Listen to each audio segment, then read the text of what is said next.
Level Up is a regular podcast that brings you topics to help you perform at work and in life at your very highest level.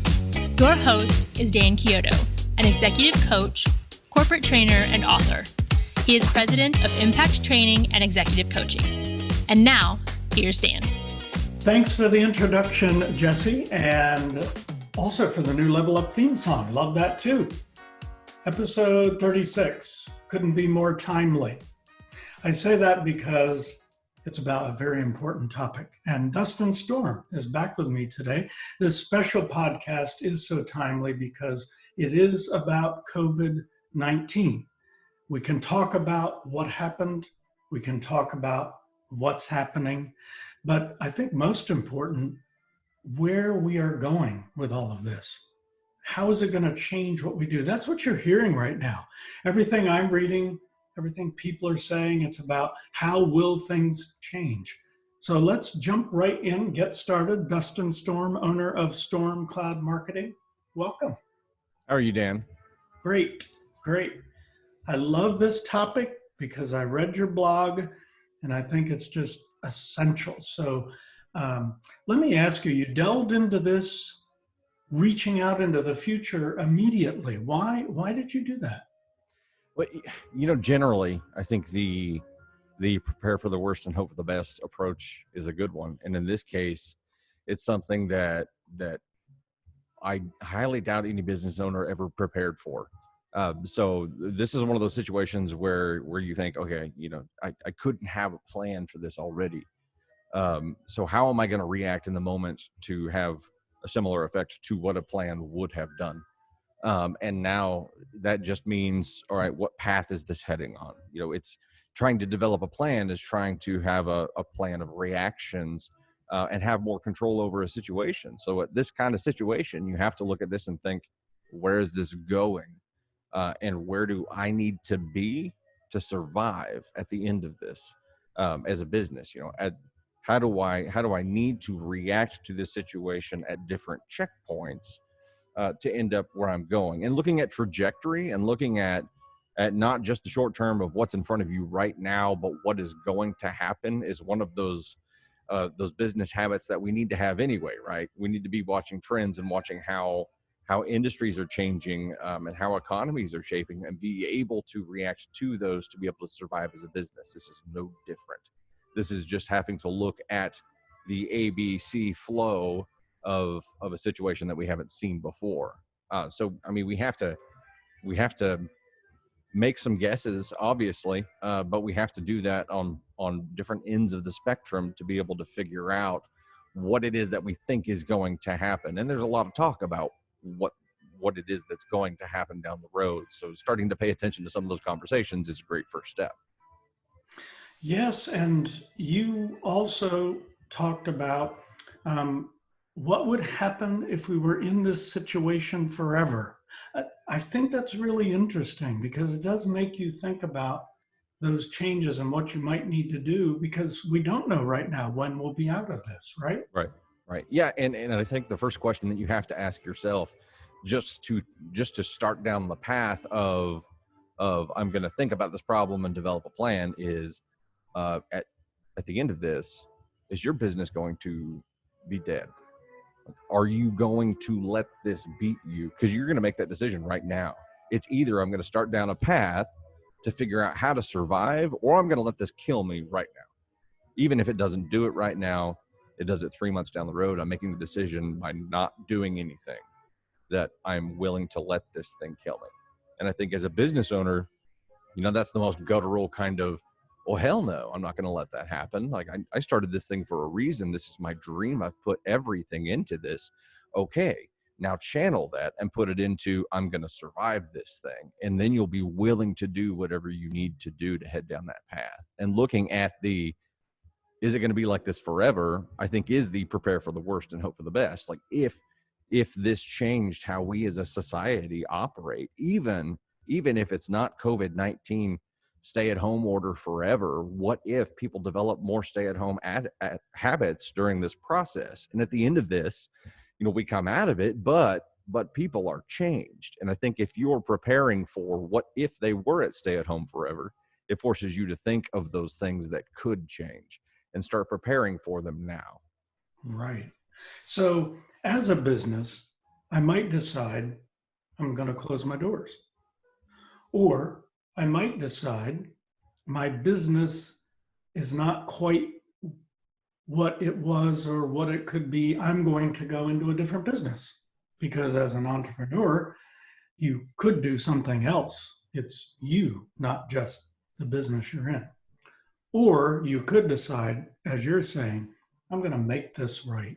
I'm going to make this survive, make something happen. Yeah. And I think if we take a step back and maybe not look at or stop thinking of me in this or the business in this, we start looking at you and start thinking you are the business. So not letting this kill you may mean that you change what you do entirely. And that could be with the same container of a business structure that you have right now and the same brand and just a different services, or it could be complete reinvention. I think the big thing to accept right now is that you're gonna have to change some things, and how big that change is will depend on how much of a pivot you need to perform. But you need to be willing to change whatever you need to in order to adapt to this thing. That's a good point. And to adapt to this thing, I had been thinking about, for instance, what would change in my business? Being asked that question, what could possibly change my business? How will I have to change what I do? And the more I thought about it, I thought a better place to start is how will this change my clients' businesses? What do they need from me right now so that I can provide it? And then what are they going to need? And that may help me in my recreation. Does that make sense?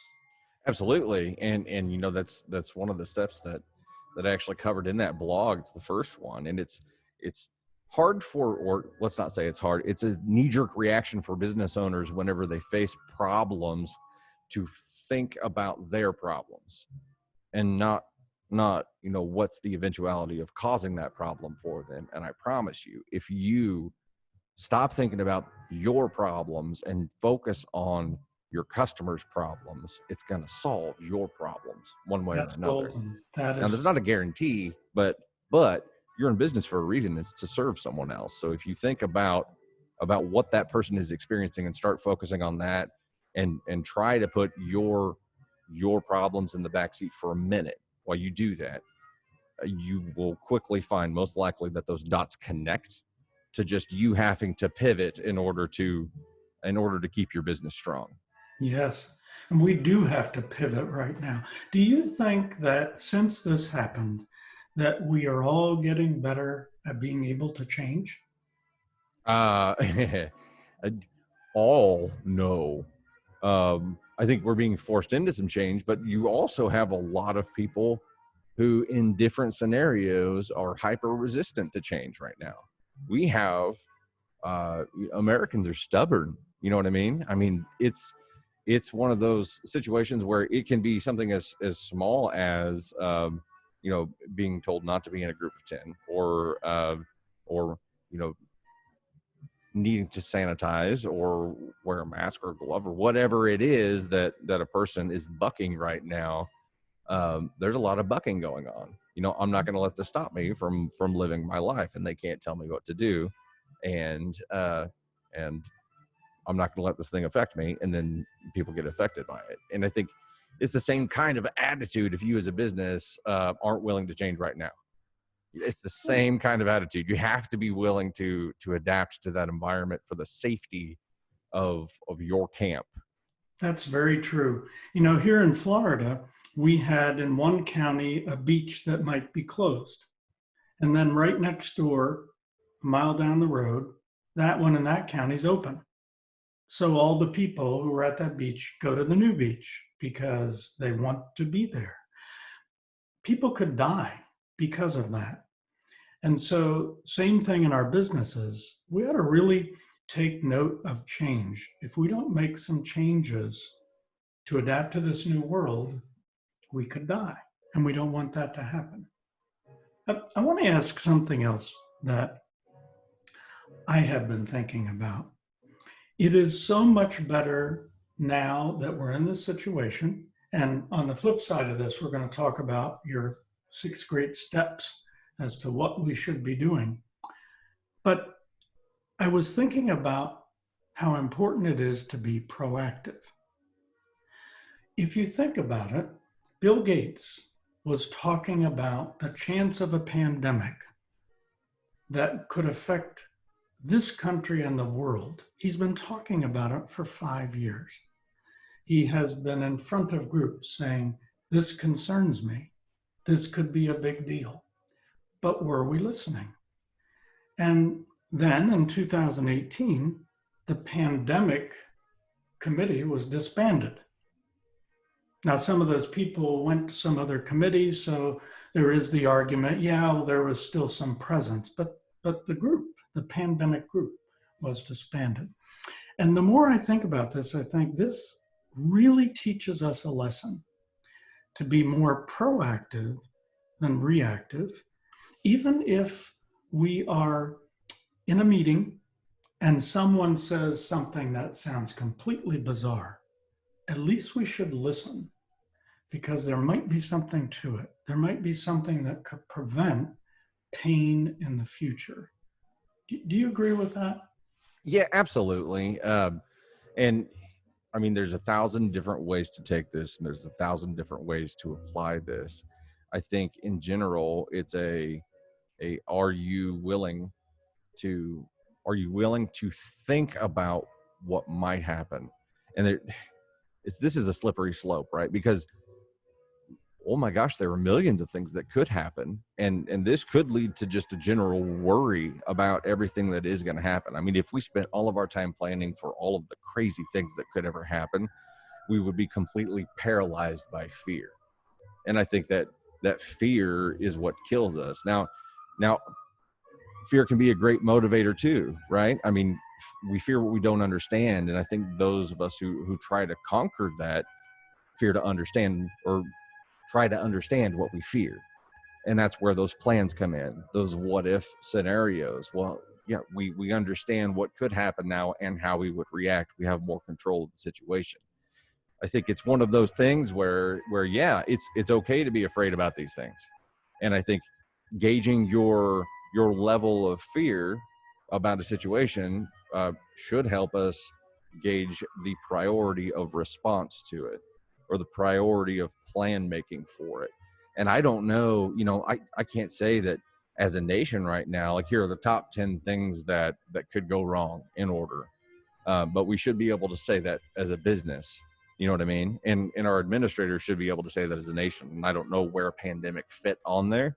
But yeah, with all the things that could go wrong with us as a nation, there should have been someone working on this and preparing for it before it hit the fan. We can say that, and then we look at ourselves as a business and think, well, did we ever plan for this? No. And yeah, it's going to be a huge lesson, because number one, now the people who didn't plan for anything before are kind of forced into planning now. And it is a great lesson to be able to apply and to say, you know what else could happen? And what am I going to have to do to be able to survive those? Because this one was really hard if we didn't have a plan. And yeah, it's a great lesson to plan in general. And I think that goes all the way from our government down to our individual households. I've had discussions with my kids about, okay, now here's our plan for if A, B, and C happen. And guess what?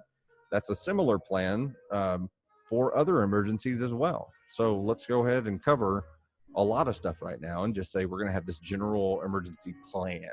And even if that's all you have, if you have an emergency plan right now, that kind of blanket covers a lot of stuff that could happen, then you're in really good shape. Chances are the majority of us don't have those. So now's a really good time to think about it. There are a few institutions, hospitals, and also there was one airlines, and they said, we have been prepared for something like this. Maybe not to this magnitude, but they had already been having drills about what if this should happen. So I think you bring up a good point, all the way down to our businesses and our families. Just discussing what would we do if this should happen. Not to live by fear, but to know that this situation has sharpened all of us. And I think as leaders, we learn something every day. We try to become better leaders, but we probably weren't prepared for this. And here we are working with our people to try to tell them what's next. And I think it's important to know you don't have to be right. As a leader right now, you don't have to be right, but you do have to take action and you do have to be there for your people. And I think that's something that as we pull out of this, I think our teams may be stronger because this is something that we all face together. So, Agreed. very good. Well, I want to talk to you about your 6 steps, but I think this is a good point to take a break so everybody can have pens and pads in hand to listen to some of your steps that you have. So we'll do this future think on the flip side. This is Dan Chiodo, and my guest today is Dustin Storm, and we are talking about pandemic 19, a kind of future think. Where we go from here, we'll be right back after this.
Thanks for joining us on the flip side. If you're just tuning in, I'm Dan Chiodo, your host, and we're talking to Dustin Storm today, owner of Stormcloud Marketing, and we're talking about the Rona.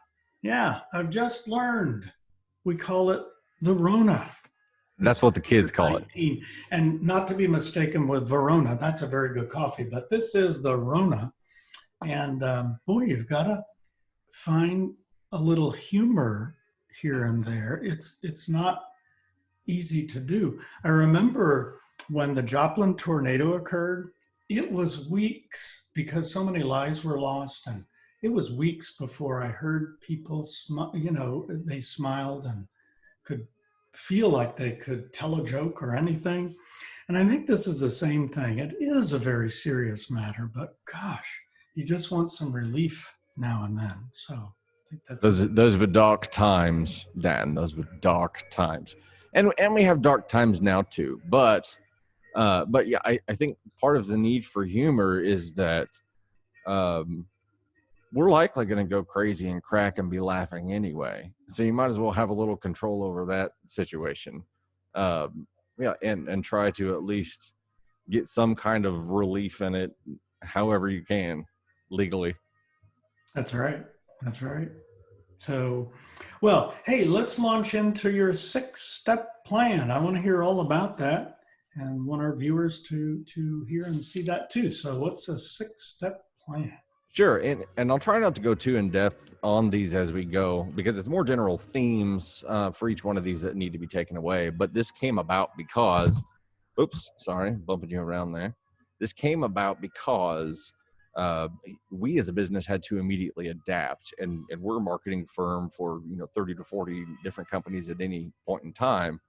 So how are we going to adapt to this for us, because it's our focus, is immediately how are our clients going to adapt to this, and what needs to change about their businesses, and how does that affect us, and how can we help support that change. we started doing that as a firm, and the more that we went through it and thought about each client and how their business was going to change and developed plans for them, the more I thought that this was a really, really solid approach that was working for a lot of different business types. So getting that information out there so that other businesses can use it and apply it and maybe help themselves, was what I felt like was the right thing to do right now.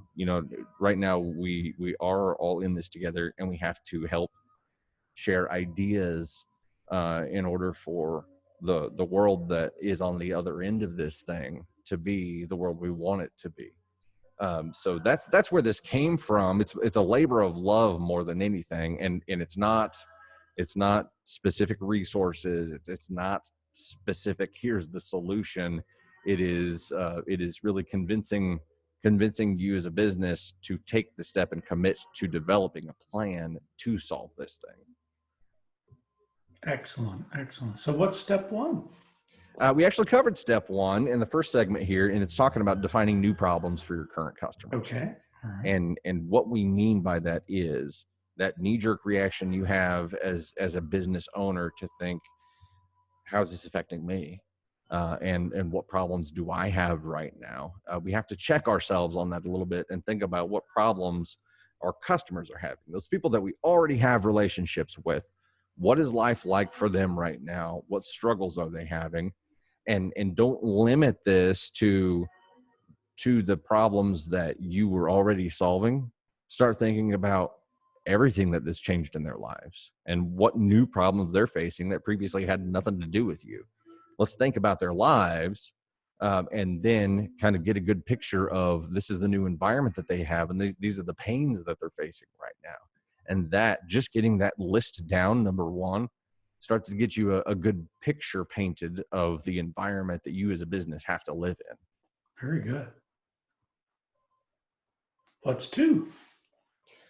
On two, we're going to filter for skills that you can provide. And notice this isn't a filter for services that you previously offered. This is a, what am I good at? And what things out of this list of problems can I solve or help solve for this person? Again, this is matching your skills to their problems. It doesn't have to exist within the container of what you previously did. You could help them with something completely new in their lives. And it could have nothing to do with what you did before. Or you could be doing exactly what you were doing before, but doing it in a different way that helps them in a different way. So first, we're defining problems. Then we're going to identify skills. And then once we identify those skills, we go to step three. And step three is opening up those skills, because then we know that they help this one subset of persona, of customer.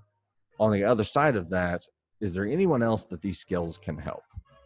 Right? So this is actually an opportunity for growth, because if we're going to be solving this for our current customers, is there anyone else out there that we don't have a relationship with yet that is experiencing the same problem, and does our skill solve it for them too? Mm-hmm. I love that, because as an organization, you may discover some things that you don't do now, but you're going to add them into the mix, right?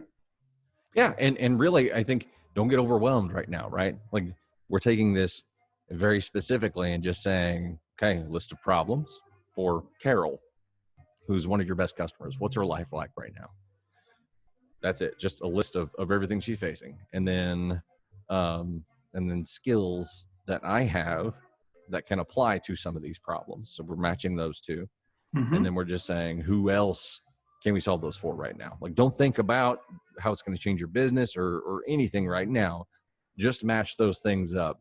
And I say that because it's really easy to get overwhelmed in this process. Like, as soon as you start hearing that, well, this is going to change the whole world, and it's definitely going to affect your business, there's this rush of oh crap that just floods throughout your body, and it's paralyzing. Mm-hmm. Right? It is a, oh my God, what are we going to do? Everyone feels that, right? Like, don't feel bad for feeling that, because everyone feels that. It is simply a matter of how quickly, once you feel that, you think, okay, time to get my butt in gear. Very good. Very good. I love it. What's next? So now we've done those things. We've identified how Carol's life has changed. We've thought about our skills that can apply to these. And then we've taken those skills and applied them to a new subset of people that we can possibly start helping. And now we're actually going to develop some solutions around that. So now, just now, we're to the point where we're going to say, okay, here are all the people that we can help, and here's how we can help them. What does that look like for our business? How would we carry that out? Can we do that with the resources that we have now? Do we need to develop any kind of new structure? Start asking yourself those questions, but you don't have to have it all figured out right now. Have a basic framework and then move it to the next step, and do that with as many different ideas as you can, and just try to batch them throughout this process. This is a rough draft type process, right? This is your rough one. I call these ugly ideas, because it could be just 3 bullet points and that's it. Well, I love your ugly ideas because I think it's great. These first steps really involve active listening to make sure we're moving in the right direction until we get to 4 to develop solutions. I think that's great. Well, and it's kind of a circular process here too, because as we go into 5, which is testing solutions, you're going to need to talk to that customer again. So maybe we know Carol well enough for step 1 to be able to jump inside her head and develop what we think that list of problems is. And we can do that as a first draft. By the time we get to testing this idea of a solution out, we have to talk to her anyway. Because we need someone to look at this and say, yeah, this solves my problem. And then give us feedback to help developing and fleshing them out, and then getting them to 6, which is just rolling out that full solution. So we've tested it with her. We verified that it is a help, and that process is going to change during that process, because Carol's going to say, man, it would really work better if A, B, or C. And that's great, because at the end of that, we've got a proven, tested product. And still at this point, because we're rolling out a quick solution, it can be an MVP. It can be that 1.0 of this. Quickness is huge right now, right? Like, you want to take it slow and make sure that you're doing it right, but you also want to get solutions out there, because these problems that people are facing, they haven't faced before. And like all of us, they are looking for solutions. And as soon as they find a solution, they're going to deploy it. So it doesn't have to be the Apple approach where you're second to market but better to market. I mean, long term, that's a great approach to have. But right now, getting an MVP solution out there in people's hands, and then listening to their feedback and improving it to strengthen it over time, is probably a better approach when you're facing the kind of deal that we're facing right now, where it's people experiencing short-term problems and looking for short-term solutions. The trick is that we as businesses, because we're planning for what if life stays like this forever? And I guess we should go back and frame all of these steps to say, if Carol is having to live life forever the way that she is right now, those are the kind of problems that I'm solving. And for this whole process, it is what if it's like this forever kind of framework. So right now is a great reference for that, because you can look at what problems she's having right now, but just approach it as she has to live this way forever. So the solutions that I develop right now can withstand the test of time, because you've developed them for a specific problem that someone is having. It can withstand the test of time until we're out of this thing, and then you can go back to business as normal. Maybe chances are the world's going to change a little bit. And I think what's going to happen is that the people that are having to deploy new solutions right now, depending on how long this lasts, are going to develop that new habit.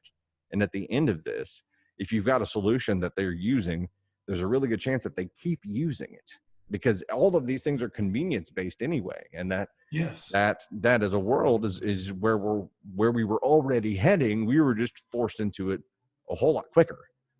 So now we have to think as businesses a whole lot quicker and try to develop those solutions that are more convenient for people, and just do it now in order to survive. Whereas before it was in order to evolve. And now Now it's you have a very, very short window of time to evolve instead of 20 years or an over time, little bit at a time approach. We're forced into some quick action here. So we need to be comfortable with not ready, aim, fire, but ready, fire, aim, so that we can make adjustments all along the way. As you say, we have to move quickly, right? I think so in this kind of approach. It's these 6 steps are kind of designed to where it is a ready, fire, aim, but it's also, there's some aiming during the ready process at least, and then it's circular so that you can be getting feedback and improving and getting better that whole time, but getting that solution out there that helps one person, even if you get that person's help to connect you with more people who are experiencing the same kind of problem. Getting the solution out there quick is important right now, more so than it usually is. Not to say don't take the time and do it right. Like, there can be definitely a rushed version of this process that does not look pretty at all and doesn't work at all. You got to take the time to think. And I think that's the big takeaway here is the most important thing that you can do as a business right now is commit to taking some time and actually thinking about it and saying, what are those problems that not I'm facing? I'm well aware of those. What are the problems that my customer is facing? Take the time to just start thinking about that and see where it leads you. You only have to focus on one step at a time right now because it is super overwhelming. So just one step at a time and just one tiny little bite. I like that you're saying take time to think, because if we weren't a person who was able to focus and able to use our time to systematically think about things, especially going through these 6 steps, then we have a chance to be able to do it now. Some of us are in our homes or in our offices without many people around. And I have a neighbor the other day, I happened to open the door the same time she did. And she said, boy, it's pretty quiet here. She said, everybody's talking about they have all this time to clean their closets, to do the things that they weren't caught up on, to read and do those things. And I said, yeah. She said, well, I'm not doing any of those things. And we laughed a little bit. But when I closed the door, I started to think about it. I went to my office and I thought, now's the time not to have a reaction like that, not to say, where did that time go? And I really didn't use it to do something like this. Think out your 6 steps, carefully think about them, fine tune them. We have time, so why not make it the best it can be? And you've been talking all through our session about having a plan. So some people weren't used to having a strategic plan they operate by. Now I think it's essential, because you're going to need a really good map to get to where you want to go. Agreed. And going back to the primal side of this, it's fear driven, right? I mean, it's everything is related back to that, oh my gosh, what am I going to do? And devoting time to thinking is pretty easy for most people, or should be, I think, because chances are you're laying awake in bed at night right now staring at the ceiling because you have this like physical, emotional fear of this unknown. And you have to accept as a business that you're going to have to try to understand what you fear so that you have better control of it. And I think that's a good general approach to apply in everything in our lives, right? If something freaks us out, try to understand it better and figure out how you could control the situation or control your feeling about it better. And for me, I learned a long time ago that I was going to be the type that was laying awake staring at the ceiling with my brain just going and going and going. And there's a lot of people like that who will just lay there paralyzed, just thinking. And this is simply saying, since you're going to be thinking, and since you've got that thinking time going anyway, we might as well focus it on a solution. And thinking about 6 steps might be overwhelming. Think about 1.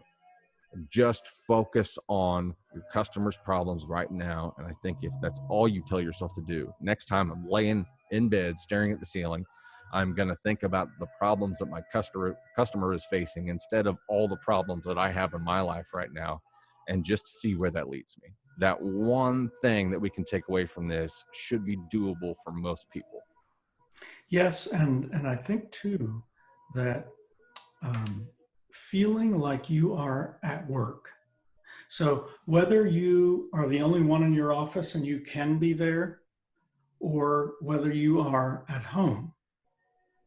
After all, there were people that worked from home before, but this is different.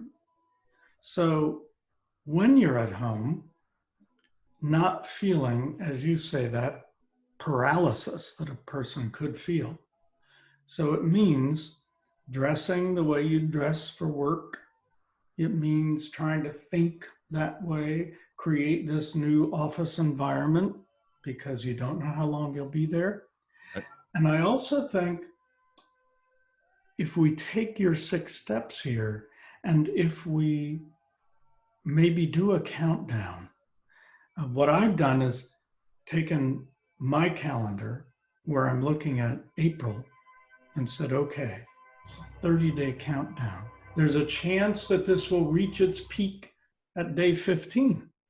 And so if you cross off each day, it shows action that you're getting to the 15th. And then if that's the case, maybe it tapers off till the 30th, but it's action. But also before I check off the day, I ask myself, what did I do today? You know, as our viewers have these steps now, am I working on things like this? Am I thinking about things like this? Because I may be on my way to developing something even better than I had before, right?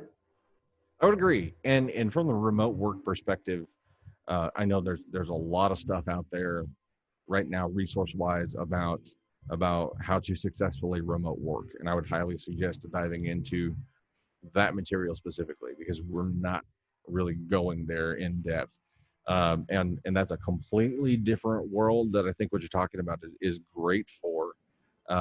Fortunately, I've got an office where I can come in and work solo, and I can do that at night if I really need to focus. And I find I've got a home office, but I find it a lot more resourceful to get myself here where the vibe matches what I'm trying to do. And maybe that's something to think about, is in general, make sure that the vibe matches your goal and what you're trying to do. And that goes from everything, including the way that you dress, to, the lighting in your room, and the time that you're working, and the music that you're playing. I'm a huge proponent of having a soundtrack for life. And I think if you think about this time in your life and how you're responding to it as a movie, which we've talked about before, writing your own movie, what's the soundtrack sound like right now? Like what is this scene? If you want to have control over this scene and say, oh, well, this scene is about how I overcame this thing and I was a badass at it, and took it all in stride, or it was a graceful experience. I think if you define how you want that scenario to go, having music that matches that vibe is really important and can really, really help you. I'm glad you said that, because I'm a big proponent of that. I think that having the right music always motivates me, especially if it's music without words, so that I can just feel the beat and my own thoughts can enter the area. I discovered early on that I wasn't going to be playing any songs from the Titanic movie. It just didn't feel good. So pick motivating songs, and I think that could be great. Would you mind singing some lines from Titanic songs for me, please? The thing is, there's all Celine right, Dion and part of it, right? Titanic. Let's take the Titanic. So Jack, in that last scene where he dies, let's build an analogy here. We don't want our business to die. Why didn't Jack just put his feet up on that board and swim with her and still live? But apparently he didn't think of that. So I say, by using your 6-step plan, they'll think of everything, and we won't fall off the board and die. Don't let go, Jack. Don't ever let go. Jack. Well, very good. Anything else you want to impart upon us today? I don't think so. I think just reiterating the theme of channel the fear that you have right now into just thinking, and instead of going where your mind naturally goes, which is to think about all the problems you're facing right now, start thinking about someone else's problems, because that'll lead to solutions that solve your problems. And it's a tough thing to do. I think it's easier for some people who are already in the business of problem solving for businesses or problem solving for customers. People that are customer focused like that, it's going to be easier for. If you are not a product or service owner like that, you're going to be forced into that real quick, and it's going to be a useful skill that is going to make you better and stronger at the end of this. So you can fight it and let this thing ultimately kill you. Maybe you can risk that, or you can devote yourself to beating this thing by focusing on solutions. That's right. I think those solutions are good. Don't get roaned. Don't get roaned. That's right. Don't get roaned. And you know what? I also, my former career was in the news business, but I find that I have to take some days and just not listen to the news. So the other day I was working out and I decided to listen to this zoo special that was on. It was about the secrets of the zoo. And so the one situation, now bear with me with this, were two otters, a male and a female, that would not mate. And they were trying to figure out all sorts of things because this species was going to become extinct. So he made the comment, he said, we will have to separate them and put the female with another male and this male with another female. And it was really interesting to watch because he said, you know, they're going to be very sad. They've been together for years. That's all they've known. But he said, animals are very resilient. Animals will take anything that's negative and they will pull through it and be even better. And so I think that's the kind of thing we have to think about. If there's fear, which we all have, but channel that into what could be and make this even better. You could choose to be a smart adapting penguin right now, or you could choose to be a poo throwing monkey. And really, it's your choice. Oh, I think that should be the point that we wrap it up. That's beautiful. I couldn't say anything better than that. So, well, I appreciate you, Dustin, and thank you so much for all the information today. And I appreciate you too, viewers, watching this podcast number 36. Glad to see you here. And I hope you learned something about not being roaned. Don't get roaned. Don't get roaned. Hey, you can now find Level Up Podcast on SoundCloud, Stitcher, Google, iTunes, and YouTube. Also, you can go to my website, impactbydan.com, and look under podcast, and you will find all those 36 episodes. So now it's time for you to go level up. Cheers. Cheers.